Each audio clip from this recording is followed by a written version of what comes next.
ডাস্টবিনে শেখ হাসিনার ছবি, ময়লা ফেলছেন প্রেস সচিব ও উপদেষ্টা আসিফ মাহমুদ। সাধারণ মানুষও। অমর একুশে বইমেলায় ডাস্টবিন স্থাপন করেছে বৈষম্য বিরোধী ছাত্র আন্দোলন। ডাস্টবিনে লাগানো হয়েছে শেখ হাসিনা ঘৃণা স্তম্ভের ছবি। শনিবার অমর একুশে বইমেলার প্রথম দিনে এই ডাস্টবিনে ময়লা ফেলেছেন প্রধান উপদেষ্টার প্রেস সচিব শফিকুল আলম। শফিকুল আলম তার ভেরিফাইড ফেসবুক পেজে এই ডাস্টবিনে 5টি ছবি পোস্ট করে লিখেছেন, শনিবার বাংলা একাডেমিতে একুশে বইমেলার প্রথম দিনে বিনে জঞ্জাল নিক্ষেপ। এদিকে বৈষম্য বিরোধী ছাত্র আন্দোলন তার অফিসিয়াল ফেসবুক পেজে এই ডাস্টবিনের একটি ছবি পোস্ট করে জানিয়েছে, আজ থেকে শুরু হয়েছে মাসব্যাপী অমর একুশে বইমেলা 2025। বইমেলায় এলে আপনার হাতের অপ্রয়োজনীয় ময়লা আবর্জনা ডাস্টবিনে ফেলতে ভুলবেন না। মেলার অভ্যন্তরীণ পরিবেশ সুন্দর রাখুন, আবর্জনা মুক্ত রাখুন। আবর্জনা মুক্ত থাকুন।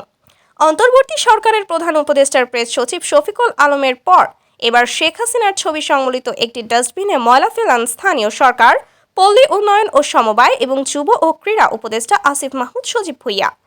রোববার 2রা ফেব্রুয়ারি রাতে অমর একুশে বইমেলায় গিয়ে এই ডাস্টবিনে ময়লা ফেলেছেন তিনি।